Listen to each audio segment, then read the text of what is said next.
Привет, друзья! В сегодняшнем видео хочу рассказать, как поменять бендикс на стартере. Мне сегодня понадобится, сами понимаете, бендикс. Брал фирмы Zen, смазка. У меня вот такая эльф для подшипников.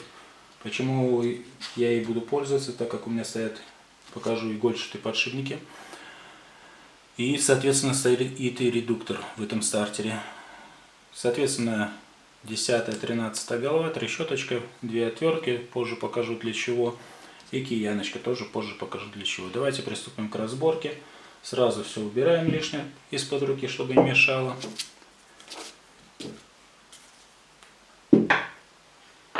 На данный момент я раскручиваю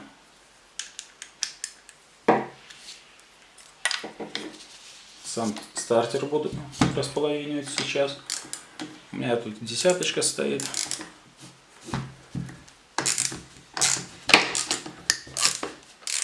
Отжимать буду с двух сторон по чуть-чуть, потому что дабы ничего там не перекосить. Вот довольно-таки так легко пошли они откручиваться. И, кстати, забыл, почему 13 брал. Надо сразу это сделать перед тем, как располовинить. Снять вот эту вот клейму массовую.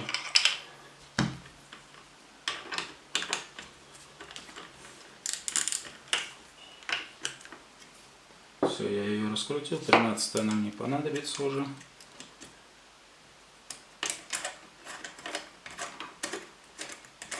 Не знаю, видно это хорошо, нехорошо видно видео. Так, вот снял гайку. Снимаю теперь саму клейму. Убираю 2 винта, раскручиваю до конца. И на данный момент теперь мы аккуратно располовиниваем стартер. Почему говорю аккуратно? Для того, чтобы вы видели, что, как оно там стояло. Вот, как я говорил, у меня редуктор здесь. И вот, видите, здесь еще такая защитная стоит. Это мы ложим обмоточку отдельно со щетками. И нас теперь интересует эта часть. Во многих стартерах здесь стоит винт, его вы раскручиваете, соответственно разжимается вилка, вы можете легко очень достать. Этот же стартер фирмы Delga Remy, суть и особенно в чем его, то что идет опрессовка втягивающего. И соответственно, вот, как вы видите, легко не достается. Почему? Там защелкивается бендикс. Вот на такие 2 паза, получается, на вилку. Сейчас покажу, как ее снять, для того, чтобы камера навряд ли все-таки это передаст. Попытаюсь вам продемонстрировать. Вот в это отверстие вы отводите редуктор. И вот для чего нужна была отвертка. Вы берете аккуратненько, поддеваете вилку. Не знаю, видно, не видно на камере, навряд ли это будет видно. Все, одну сторону я снял, и теперь я также аккуратно скидываю вторую сторону. Все, на данном этапе, вот как вы видите, вывалилась шайба. Не забывайте смотреть, как она стоит правильно, потому что в некоторых шайбах есть одна особенность. Я вам про нее покажу и расскажу. Вот, я снял сам редуктор. Выглядит он вот так вот. И вот он сам бендикс. Для чего нам нужна будет смазка? Вот я вам говорил, вот здесь стоит у меня игольчатый подшипник. Я его буду смазывать, соответственно, чтобы обновить смазку на нем. И вот в этом месте в редукторе, если я не ошибаюсь, тоже стоит игольчатый подшипник. Сейчас я разберу. И когда вы снимете, у вас появится такой вопрос, как вот снять вот это кольцо стопорное. Оно как бы выглядит, что вы можете круглогубцами поддеть, или узкогубцами, как правильно выразиться, поддеть, но это не так. Правильно оно снимается, сейчас покажу вам. Берете ту же самую голову на 13, наставляете. И вот для этого нам нужна киянка. Так, не хочу бить по столу, попробую снять так. Вот. Соскочила вот эта шайба такая, которая стопорится. И сам стопорик теперь мы берем маленькой отверткой. Аккуратно поддеваем с другой стороны. Минус в чем, что может понадобиться потом на месте опрессовка данного колечка назад, потому что оно, соответственно, растянется. И для того, чтобы вам поставить все назад, вам надо будет аккуратненько прессовать его. Но это делается очень легко плоскогубцами. Так, не хочет сниматься. Чуть-чуть еще в съемке мешает камера. Наверное, сейчас просто одни мои руки только видно. Так, рецептор.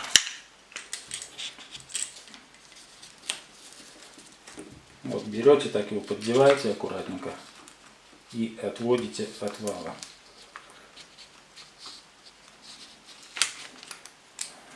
Да, про что я говорил, оно растянется.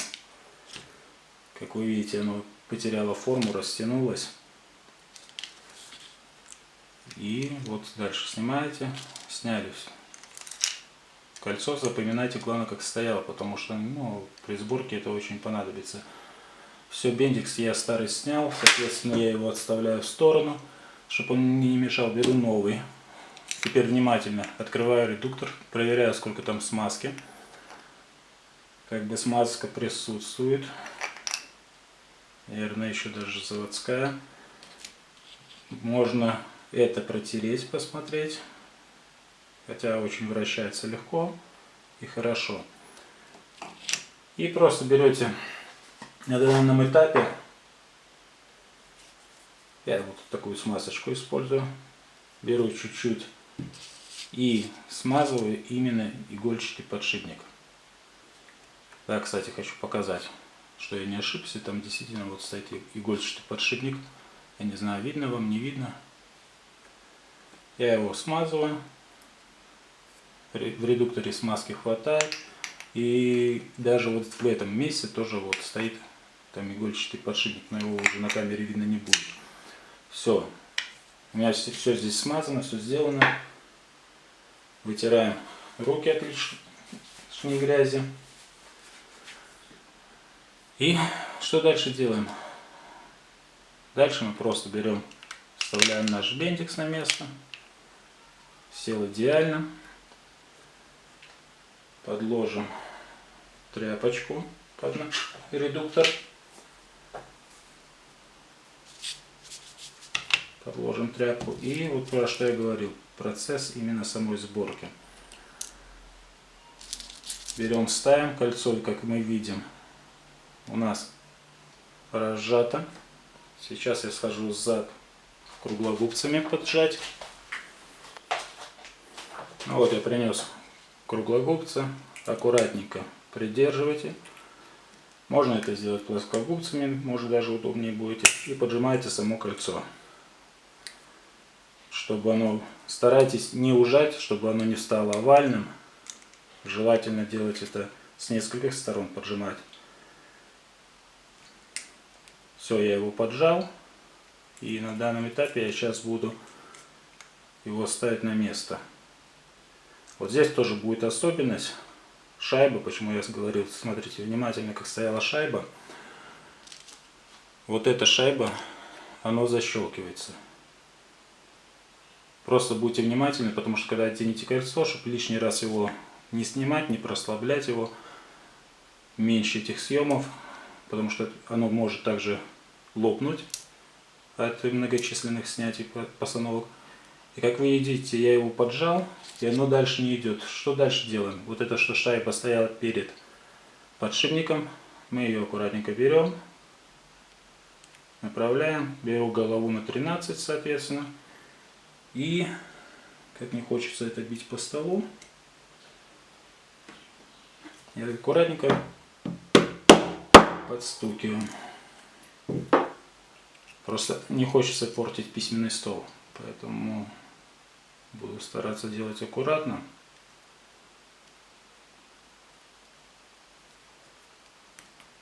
Был бы это рабочий, ударил бы, уже налезло бы.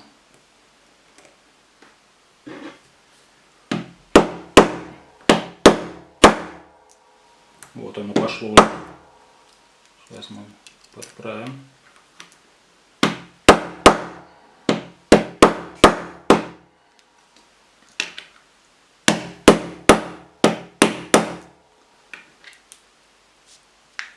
Не хочет дальше идти. Так, главное, чтобы мне стол не попортить. Так и хочется на данном этапе отключить все видео и пойти стукнуть это хорошо на другом. Вот я его насадил. Соответственно, одеваю эту шайбу и простукиваю на свое место. Дальше то, что вот я и говорил. Кольцо чуть-чуть прослабляется. Вам надо будет его опять же на валу поджать. Это можете делать чем угодно. Это просто я привык так круглогубцами везде лазить.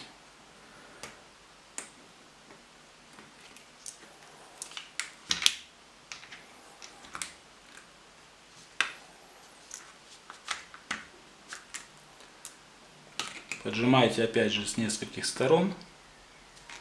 Все, вы поджали его. Мы его поджали. И вот эта шайба, не питайтесь, когда вбить там что-то, зажать в тиски, подставить что-то под бендикс, потому что вы этим его просто попортите. Вы просто что делаете? Берете, поднимаете. В этой вот шайбе, что я говорил, смотрите, как она стоит, есть вот такой буртик. Данный буртик для чего предназначен? Он как бы постоянно поджимает это кольцо, и соответственно, когда при работе бендикса оно не выстреливает. Вы переворачиваете для того, чтобы нам осадить вот в эту шайбу наше стопорное кольцо. Вы переворачиваете этим буртиком сюда, наставляете опять же головку, аккуратненько с помощью киянки вы садите на место. Все, вот наше стопорное кольцо сидит на месте. Сборка очень простая, быстрая и понятная. Как вы видели, это я сделал на весу, очень легко. Поэтому ни в коем случае не зажимайте в тиски ваш бендикс, ваш редуктор, чтобы не повредить. Все, также в последующем шайбу мы будем уже на месте здесь ставить, потому что она все равно вывалится. Теперь у нас необходимость в чем? Сразу говорю, про редуктор вы не переживайте, он станет на свое место. Здесь есть вот 4 выреза, соответственно они со смещением, и они займут свое именно посадочное место, вы по-другому никак не поставите. Теперь, вот наша, кстати, вилка, она пластиковая, разжимается, все ходит, работает. Теперь еще нам надо вот этот подшипничек смазать, как я говорил. Для того, чтобы его смазать, мы можем просто сделать очень легко. Или вовнутрь попробовать отверточкой. А можно очень просто легко сделать, когда мы вставляем наш вал. Мы его смазываем заранее. Соответственно, подшипник получит необходимую смазку. Так как она там имеется, мы просто чуть-чуть подновим и смажем вот здесь на этом валу, который входит в редуктор. Все, смазки, я думаю, нам вполне достаточно, больше не надо. Я сейчас вытираю опять же руки, чтобы они были чистые. И производим сборку. Сборку опять же надо будет отвертка.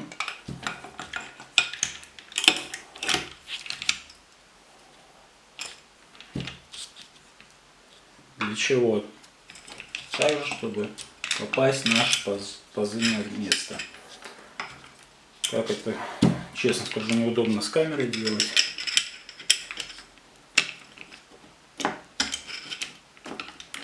Вам, наверное, даже это и не видно, потому что, я тут сам еле-еле всматриваюсь, приглядываюсь. Пальцами самое плохо, что туда не подлезть, чтобы это произвести сборку. Поэтому как-то вот так вот приходится это собирать. Честно, на данном этапе даже хочется выключить камеру и просто вот произвести сборку, а потом уже сказать, я все собрал. Но просто очень неудобно. Так, вроде бы я один паз вставил.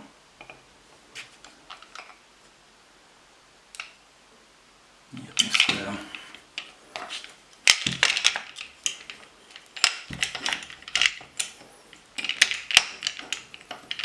Вот это особенность вот с этим редуктором неудобно тем, что нельзя сначала поставить бендикс, допустим, и потом произвести остальную сборку. Вам приходится вот так вот чуть-чуть мучиться.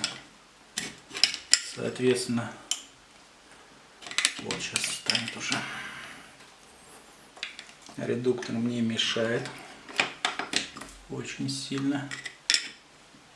И камера тоже.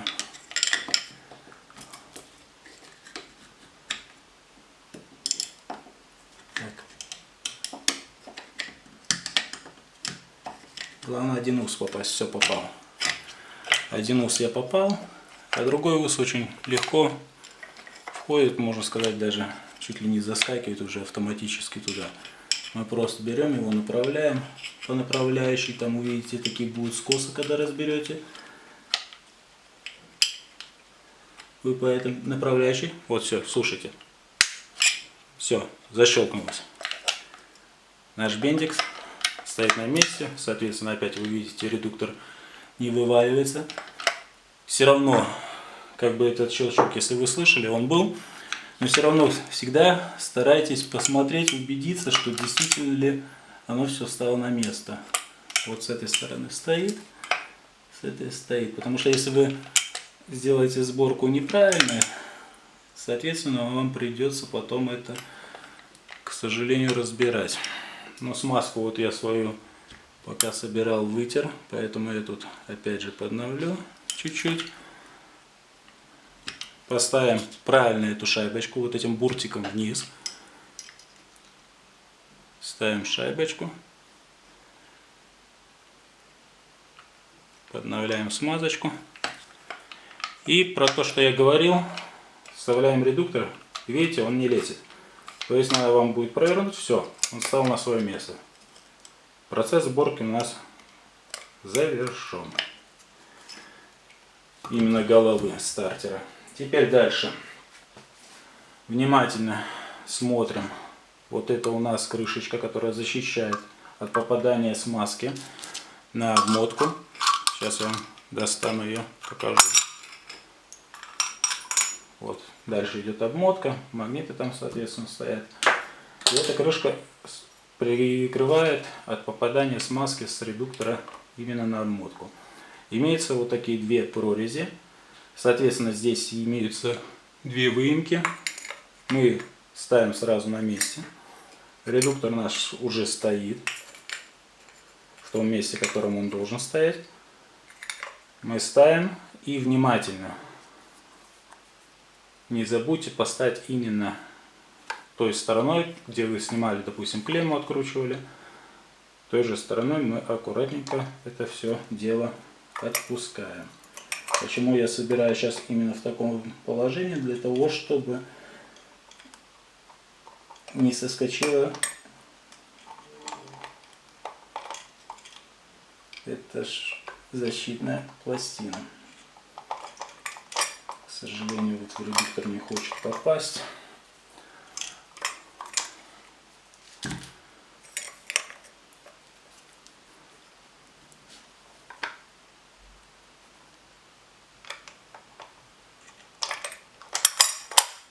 Так, она все-таки у меня соскочила. Редуктор попал. Пластина с этой стороны попала.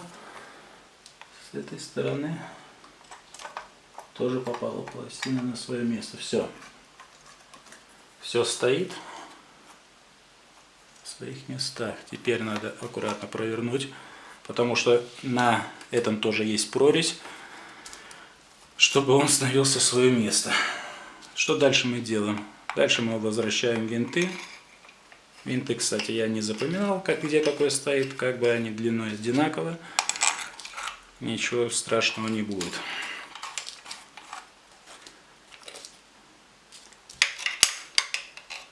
Вот, как мы видим, я почти что закончил сборку.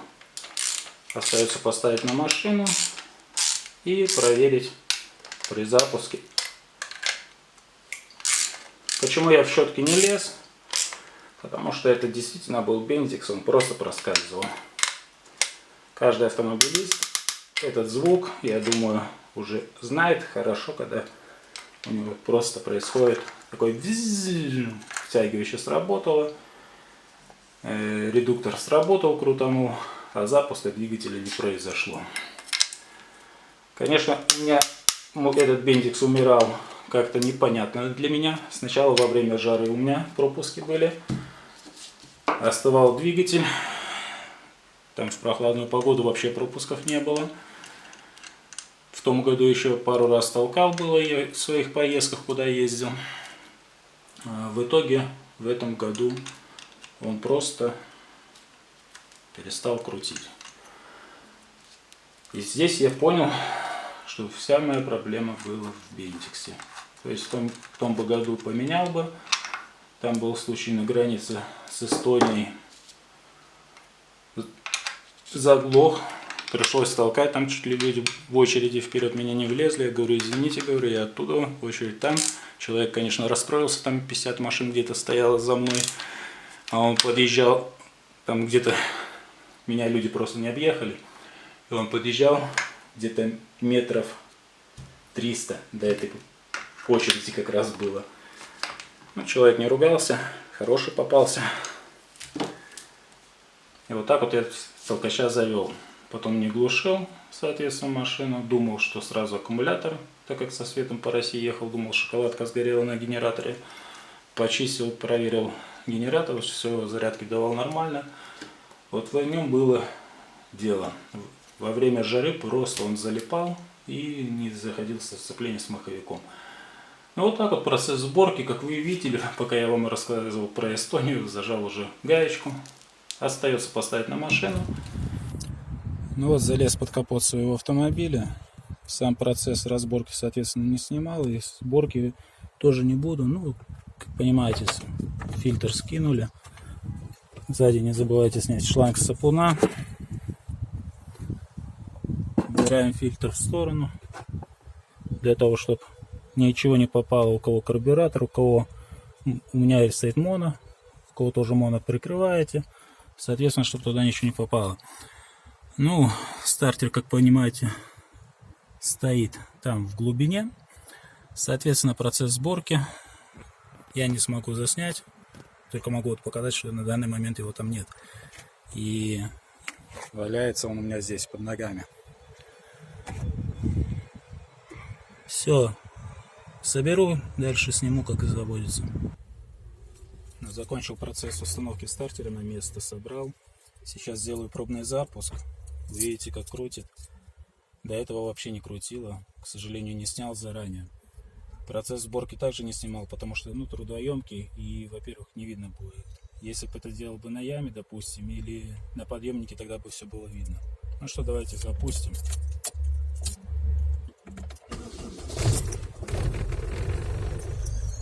Все, заработал, вчера просто по луже проехался, чуть-чуть троит, поэтому как-то так. Все, всем приятных просмотров, я надеюсь, видео было полезно. Всем пока.